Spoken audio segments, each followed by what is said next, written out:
IPL cricket போட்டிகளில் அணி வீரர்கள் மெதுவாக பந்து வீசினால் கேப்டன்களுக்கு விதிக்கப்படும் தடையை நீக்க பிசிசிஐ முடிவெடுத்துள்ளது. புதிய விதிகள் என்ன விளக்குகிறது இந்த செய்தி தொகுப்பு.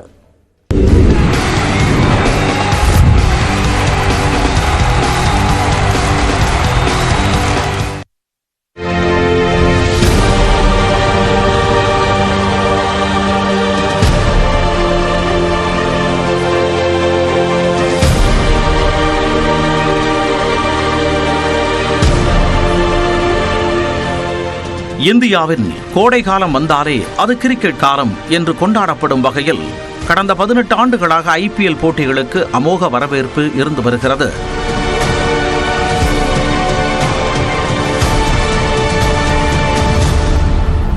நடப்பாண்டு ஐபிஎல் போட்டிகள் சனிக்கிழமை தொடங்க இருக்கின்றன.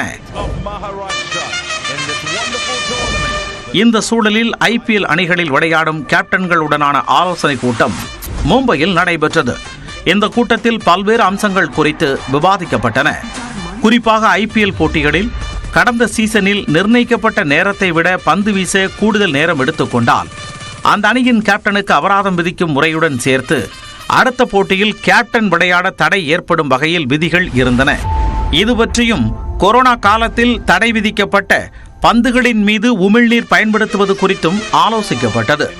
ஐபிஎல் போட்டிகள் சர்வதேச போட்டிகள் இல்லை என்பதால் உமிழ்நீரை பந்துகள் மீது பயன்படுத்த பிசிசிஐ அனுமதி அளித்துள்ளது.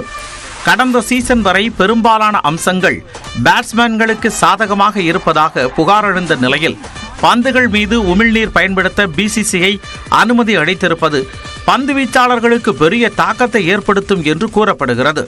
இதேபோல பந்து வீச அணி வீரர்கள் அதிக நேரம் எடுத்துக்கொள்ளும் பட்சத்தில் அணி கேப்டன்களுக்கு தடை விதிக்கும் முறைக்கு மாற்றாக வீரர்களுக்கான நன்மதிப்பு புள்ளிகளை குறைக்கும் முறை நடப்பாண்டு ஐபிஎல் சீசனில் அமலாக இருக்கிறது.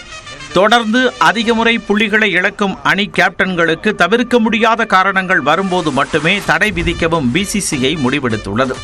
4 புள்ளிகளை இழக்கும் அணியின் கேப்டன்களுக்கு போட்டி ஊதியத்தில் 100 விழுக்காடு வரை அபராதமாக விதிக்க போட்டி நடுவர் இறுதி முடிவெடுப்பார் என்று பிசிசிஐ வட்டாரங்கள் தெரிவிக்கின்றன. இது மட்டுமன்றி பெரும்பாலான ஐபிஎல் போட்டிகள் இரவு நேரத்தில் நடப்பதால் 2வது இன்னிங்ஸ் விளையாடும் பொழுது 11வது ஓவரில் பந்துகளை மாற்றவும் பிசிசிஐ சம்மதம் தெரிவித்துள்ளது. பிற்பகல் 3:30 மணிக்கு நடக்கும் போட்டிகளில் 2வது இன்னிங்ஸில் பந்து மாற்றும் விதி பொருந்தாது என்றும் கூறப்படுகிறது. அளவுக்கு அதிக உயரம் எழும்பிய பந்து ஆஃப் ஸ்டம்புக்கு வெளியே அகலமாக சென்ற பந்தை நடுவர் வைடு தராத பட்சத்தில் டிஆர்எஸ் கேட்கும் ரிவ்யூ முறையும் நடப்பாண்டு தொடரும் என்று பிசிசிஐ வட்டாரங்கள் தெரிவிக்கின்றன.